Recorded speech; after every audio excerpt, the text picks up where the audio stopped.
Recently একজন নারী content creator মারা গেছেন যার নাম মেবি কারিনা কাইসার। আমার কাছে মনে হয় তার মৃত্যু আমাদের পুরো জেনারেশনের জন্য বড় একটা লেসন দিয়ে গেছে, যে লেসনটা নিয়ে আমাদের সকলের খুব গভীরভাবে চিন্তা করা দরকার। বিশেষ করে সেই নারী যেই নারী সামান্য কয়েকটা লাইক কমেন্টের জন্য বেপর্দায় রিলস মেক করেন, যেই নারী টিকটকে নেচে বেড়ান, যেই নারী বেপর্দার একটা আখড়া বসিয়েছেন তার জীবনে, এমনভাবে তার জীবনটা সে লিড করছে যেন পর্দা নামে কোনো বিধান যে পৃথিবীতে আছে, ইসলামে আছে, তার জীবনে আছে, এটার যে কোনো এক্সিস্টেন্স আছে, তার ভেতরে এরকম কোনো রিয়েলাইজেশন দেখলে বোঝা যায় না। মুসলমান ঘরের নারী টিকটকে নাচের ভিডিও বানায়, মুসলমান ঘরের নারী শাড়ি পরে যেভাবে যেমনভাবে শো করতে মনে চায়, নিজেকে যেভাবে রিপ্রেজেন্ট করতে মনে চায় করতেছে।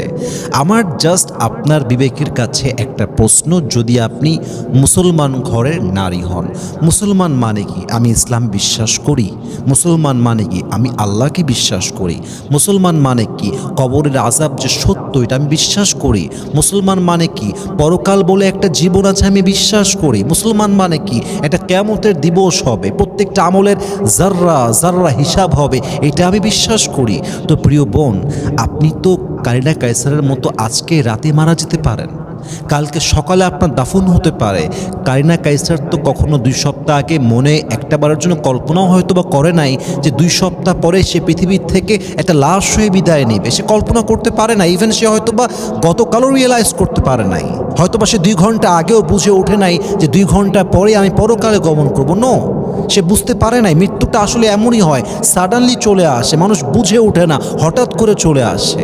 তো আপনি যখন মারা যাবেন, আপনি কবরের বাসিন্দা হয়ে গেলেন, কিন্তু আপনার কন্টেন্টগুলো থেকে যাবে, আপনার টিকটকের ভিডিওগুলো থেকে যাবে, আপনার অশ্লীল নাচের ভিডিওগুলো আপনার মৃত্যুর পরও টিকটকে মানুষের স্ক্রলে ঘুরে বেড়াবে।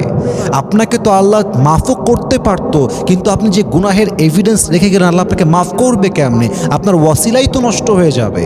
যে ওয়াসিলা দিয়ে আল্লাহ মাফ করতেন, যে আমার বান্দা আর যাই হোক কিছু রেখে আসে নাই অন্যায়ের, আল্লাহ মাফ করতে পারতেন, আপনি তো সেই ওয়াসিলা নষ্ট করে ফেলেন। আমার প্রিয় বোন, একটু বোঝার ট্রাই করেন প্লিজ।